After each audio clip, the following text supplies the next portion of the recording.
उस राम ने छेड़ा, राम से उसने प्रस्ताव रखती है कि मैं शादी करूंगी। राम की शादी हो गई थी तो राम ने झूठ क्यों बोला? इस शख्स ने इंतहाई बदतमीजी वाली गुफ्तगू शुरू कर दी। और हम थोड़ी देर के लिए मान भी ले कि नहीं राम था, तो राम में कोई अच्छाई नहीं है। उसका मैं 2-3 उदाहरण बताता हूँ। हम कह रहे हैं, लेकिन लोग तो उन्हें पुरुषोत्तम बताते हैं। जी हाँ दोस्तों, ये भाई साहब हिंदू है और राम जी के लेके ये कितनी गलत बात बोलते हैं, सारा चीज़ हम इस वीडियो में जानेंगे। ये भाई साहब हिंदू है और इसका कहना ये है जब राम जी का शादी हो गया था तो झूठ क्यों बोला, और भी क्या कुछ बोलते हैं, सारा चीज़ इस वीडियो में हम जानेंगे। आप इस वीडियो में एंड तक बने रहिएगा और इसके जवाब में डॉक्टर जाकिर नायक क्या कुछ बताते हैं, सारा चीज़ हम उसकी भी जबानी सुनेंगे। तो आइए पहले हम ये वीडियो देखते हैं, उसके बाद हम आपसे मजीद बात करेंगे। और एक आपसे रिक्वेस्ट और कर दूं, चैनल पर नए हैं तो सब्सक्राइब जरूर कर लीजिएगा। तो आइए पहले हम ये वीडियो देखते हैं, उसके बाद हम आपसे मजीद बात करेंगे। मैं कह रहा हूँ पुरुषोत्तम राम नहीं है, पुरुषोत्तम जो है वो रावण है। किसी की बहन को अगर छेड़ा जाए, यहाँ इतने लोग करे हैं, अगर किसी की बहन को छेड़ा जाए, कौन ऐसा भाई है कि अपनी छेड़ी हुई बहन का बदला नहीं लेगा? बिल्कुल से, बताइए। बहुत अच्छा। रावण की बहन को, सुपनखा को राम ने छेड़ा, राम से उसने प्रस्ताव रखती है कि मैं शादी करूंगी। राम मना कर देते हैं कि मैं शादीशुदा हूँ, लक्ष्मण से पूछ लो। लक्ष्मण के पास जाती है। तो मेरा ये सवाल है कि जब एक ही मंडप में एक ही जगह चारों भाइयों की राम की शादी हो गई थी तो राम ने झूठ क्यों बोला कि लक्ष्मण के पास चले जाओ? वो मना कर देते कि नहीं, मेरे चारों भाइयों की शादी हो गई, मैं शादी नहीं करूंगा, बात खत्म हो जाती। झूठ बोला पहली बात, तो झूठा आदमी पुरुषोत्तम नहीं हो सकता है। ठीक, पहली बात। दूसरी बात, सीता जो है वो सीता अगर मान ले रावण ले गया तो रावण नहीं ले गया, सीता खुद चल के गई रावण के पास। क्यों? ये तो अजीब बात हो गई। बिल्कुल अजीब बात है। रामायण को पढ़िए, उसी धनुष जो स्वयंवर जो रचा गया, जो जनक ने बुलाया था स्वयंवर, उस स्वयंवर में देश विदेश के सभी राजा आए थे, रावण भी गए थे। तो रावण उस स्वयंवर में शर्त जो धनुष को उठाएगा, उसकी डोरी खींचेगा, उसके साथ सीता का विवाह होगा। कोई भी राजा उस धनुष को उठा नहीं पाया, रावण भी नहीं उठा पाया था। तो रावण भी नहीं उठा पाया था, तो उसमें एक दोहा मुझे याद नहीं है, दोहा है कि 10,000 राजा एक साथ उठाए थे। भूप सहस्र दस एक ही बारा, लगे उठावन तारे न डारा। हाँ, मतलब 10,000 राजा उठाए थे उसको जी। तो मेरा ये सवाल है, 10,000 लोगों को खड़ा करिए, एक आदमी को लगभग 1.5-2 फीट जमीन चाहिए है। 10,000 राजाओं को खड़ा करिए आप, तो कम से कम 3 किलोमीटर की लाइन बनेगी। तो क्या धनुष 3 किलोमीटर का था? 3 किलोमीटर का धनुष था, इसीलिए इसको काल्पनिक मानते हैं। दूसरी चीज, 3 किलोमीटर का नहीं हो सकता है। हम थोड़ा छोटा कर ले, 5,000 उधर से खड़े कर ले, 5,000 इधर खड़ा है, तब भी 1.5 किलोमीटर का बनता है। हम थोड़ी और कल्पना करें, मान लो 10,000 राजा उठा लेते, मान लो थोड़ी देर कल्पना करें, 10,000 राजा उठा लेते, सीता की शादी किसके साथ होती? हमें बताओ, सीता की शादी किसके साथ होती? ठीक, चलो नहीं उठा पाया, कोई बात नहीं। तो मेरा ये सवाल है, सीता रावण को कैसे उठा लेगा? आपका सवाल है सीता रावण को। तो मेरा ये कहना है कि जिस धनुष को 10,000 राजा नहीं उठा पाए, उस धनुष को अकेले सीता उठा लेती थी। जिस धनुष को रावण नहीं उठा पाया, उस धनुष को अकेले सीता उठा लेती थी। लेकिन वो सीता माता थी ना, उन्हें वरदान था, उनके अंदर शक्ति थी। तो रावण कमजोर हो गया। भाई साहब, सवाल पूरा हो जाने दीजिए। जो रावण जो कमजोर था, सीता बलशाली थी, तो बलशाली को रावण कमजोर रावण उठा कैसे ले गया? हम कह रहे आज आजमा लो, कोई महिला ताकतवर हो, किसी छेड़ को दिखाए कोई आदमी, अगर कमजोर पुरुष है छेड़ सकता है? ताकतवर महिला, बहुत सी ऐसी महिला मैंने घटना देखी अपने पति को मारती जो कमजोर है। ठीक है, तो मेरा कहने मतलब कमजोर रावण वो जो बलशाली सीता को उठा कैसे ले गया? दोस्तों, आप जानते हैं कि बहुत से गैर मुस्लिम, बिलखुसूस वो गैर मुस्लिम जो इस्लाम से नफरत करते और इस्लाम के बारे में गलत मालूमात फैलाने का शौक रखते हैं, वो डॉक्टर जाकिर नायक के सामने आकर बाज़ औक़ात जानबूझकर ऐसे सवालात करते हैं जिससे डॉक्टर जाकिर नायक को गुस्सा आ जाए और मुसलमानों को भी जरा दुख और ठेस पहुंचे। ऐसा ही एक नौजवान लड़का डॉक्टर जाकिर नायक के सामने खड़ा था और इस शख्स ने इंतहाई बदतमीजी वाली गुफ्तगू शुरू कर दी थी। गो के शख्स का अंदाज तो मुहज़्ज़ब था मगर अल्फाज बहुत ज्यादा कड़वे थे।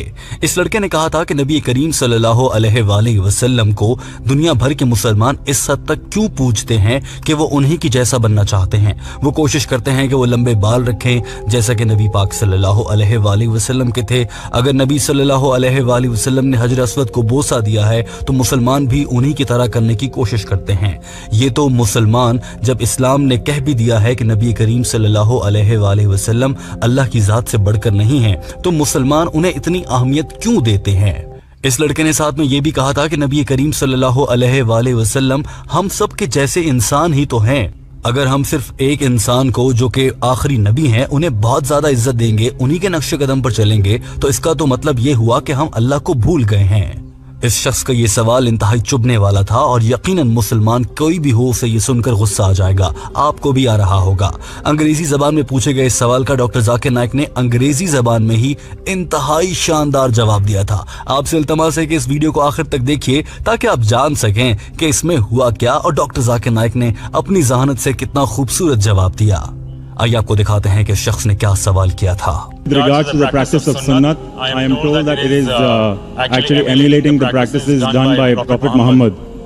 And if we're only supposed to bow down to the formless God, why do we follow practices which are done by a human incarnation, particularly things like growing your hair to a certain length, which may not have a particular significance in terms of benefit, or kissing the Hazrat Aswad when someone also declined that you're just a stone, Prophet Muhammad didn't kiss you, I wouldn't do this either.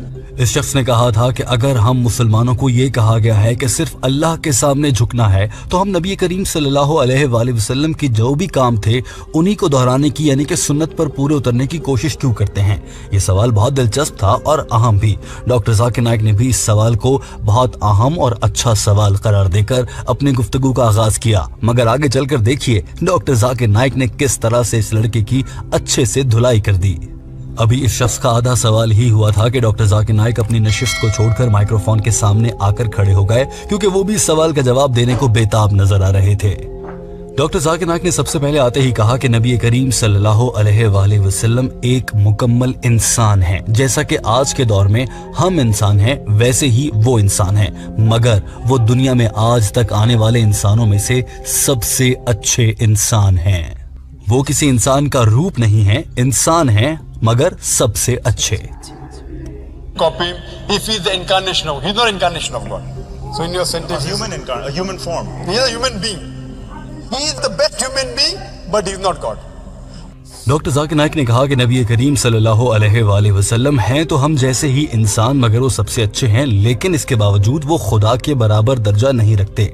अल्लाह ताला ने कुरान पाक की सूरह निसा chapter number 4 आयत number 59 में इरशाद फरमाया है, अतीउल्लाह व अतीउर रसूल, अल्लाह की अतात करो और उसके नबी यानी कि हज़रत मोहम्मद सल्लल्लाहु अलैहि वसल्लम की भी अतात करो। वाज़ेह रहे कि अतात से मुराद हुक्म पर अमल करना है। डॉक्टर जाकिर नाइक ने कहा कि हम मुसलमान खुद से नहीं आप सल्लल्लाहु अलैहि वसल्लम की सुन्नत पर अमल करते, अल्लाह ताला ने कुरान पाक में कहा है।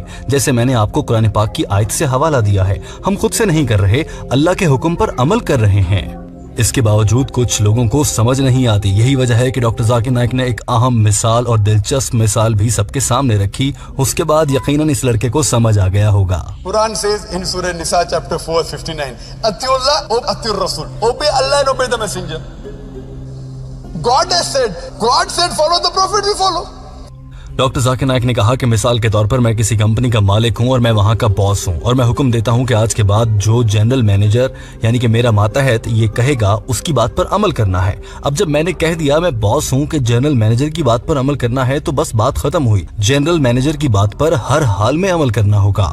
इसी तरह से अल्लाह ने कह दिया कि नबी सल्लल्लाहु अलैहि वसल्लम की अतात करो, तो हमें उनकी अतात और उनके हुक्म पर अमल करना होगा, उनकी सुन्नत पर भी अमल करना होगा, क्योंकि ये अल्लाह ने कह दिया है। और बेशक नबी पाक सल्लल्लाहु अलैहि वसल्लम अल्लाह की जानिब से दिए गए अहकामात को गलत अंदाज में किसी सूरत हम तक नहीं पहुंचा सकते, क्योंकि वो अल्लाह के भेजे गए सबसे महबूब और आखिरी नबी। जी हाँ दोस्तों, जी हाँ, क्योंकि हुजूर पाक सल्लल्लाहु ताला अलैहि वसल्लम को अल्लाह तबारक व तआला ने दुनिया में इंसान को इंसानियत बताने के लिए भेजे थे।